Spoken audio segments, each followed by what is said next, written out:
Welcome to Beyond Hormones, the Business of Wellness, the podcast for hormone and functional medicine providers who want a thriving, predictably profitable practice and maybe a little less stress along the way. Hi, I'm your host, Jody Layne, and I've worked with lots of clinics in marketing, sales, and business development, and I have seen what works and what doesn't. And here's what I believe. Hormone and wellness care should be available to everyone who wants it. And while providers know the medicine, many struggle with the business side of their cash practice. And that's where I come in. See, this podcast is here to share real strategies, real stories, things you can implement in your practice right away. So I am so glad you're here. Come on, let's go. Hey, everybody. Welcome back to the Beyond Hormones podcast. I am Jody Layne, and since this episode is dropping on January 1st, I wanted to keep it short, simple, grounded, and very intentional. Because as we think about how to stand out in 2026, I've been giving it some thought, and I don't think the answer this year is going to be more content or more offers or being on more platforms or creating more noise. I think it's going to be one thing, and that's clarity. See, our wellness space is getting louder. It's getting more crowded and it's more AI generated than ever. So clarity is going to be our competitive edge. I think right now we have a sameness problem in this industry. We're using the same words. We're making the same promises. We're using the same we treat the root cause language. We're using a lot of the same marketing messages with just different logos. And when everything sounds the same, nothing stands out. Patients can be overwhelmed with options. Trust is harder to earn. Attention spans are shorter, and AI has made it incredibly easy to produce average content at scale, even when that content is completely accurate and true. So the clinics that are going to stand out in 2026 aren't going to be the loudest. I think they're going to be the clearest. Clarity of identity is what is going to help a patient say, that is the clinic for me.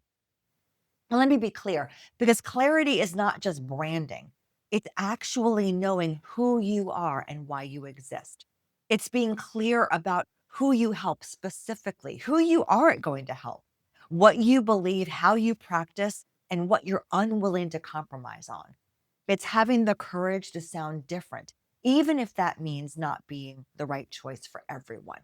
Because when you try to appeal to everyone, you end up connecting with really no one.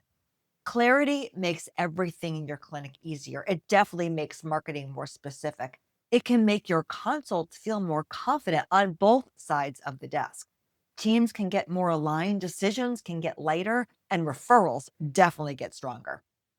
And most importantly, you stop second guessing yourself. So if you're setting goals this year, here's my invitation. Before you add anything new, add some clarity. Get clear on what you stand for. Get clear on the experience you're creating. Get clear on the kind of clinic you're building, not just financially, although yes, I do talk about that a lot, but also culturally. Because clarity, it compounds. And when you're in a noisy industry, it's the clarity that cuts through. Now, before I wrap up today's podcast, I want to tell you a little bit about what's coming up next on the podcast, because I am so excited about the year ahead. This year, you are going to hear from some of the bigger names in this space, people who helped shape how wellness clinics operate, how they market, and how they grow. But just as importantly, you're also going to hear from very fearless clinic owners, providers who are in the trenches just like you, people who've made bold decisions, learned the lessons the hard way, and built clinics in ways that feel aligned but also intentional. And if you out there listening own a clinic and you have a story to share, I would genuinely love to hear from you. This podcast is about community. It's why I started it in the first place. It's about learning from each other. It's about showing what's actually possible when clinics are built with that clarity and also with purpose. And if that's you, do me a favor. Email me directly at Jody, Jody, at acceleratedmedicalpractices.com, or you can click the link to the show's landing page that I've put in the show notes, and let's get connected, because I would love to have you on the show. All right. Thank you so much for being here, being on the first show of 2026. Thank you for all the work that you do. And here is to a year built with clarity, courage, and intention. Happy New Year, guys. Thank you for listening to Beyond Hormones, the business of wellness. I hope that you're walking away with fresh ideas and real strategies you can use to grow your practice with profit and purpose. If you enjoyed today's episode, be sure to follow the show so you never miss a conversation. And if something you heard today resonated with you, do me a favor, share this episode with a friend or a colleague. It's one of the best ways you can support the show, and it might be exactly what they need to hear right now. If you want even more tools and support, go ahead and head over to acceleratedmedicalpractices.com. Until next time, keep doing the work that matters. Your patients need you, and I am cheering you along every step of the way.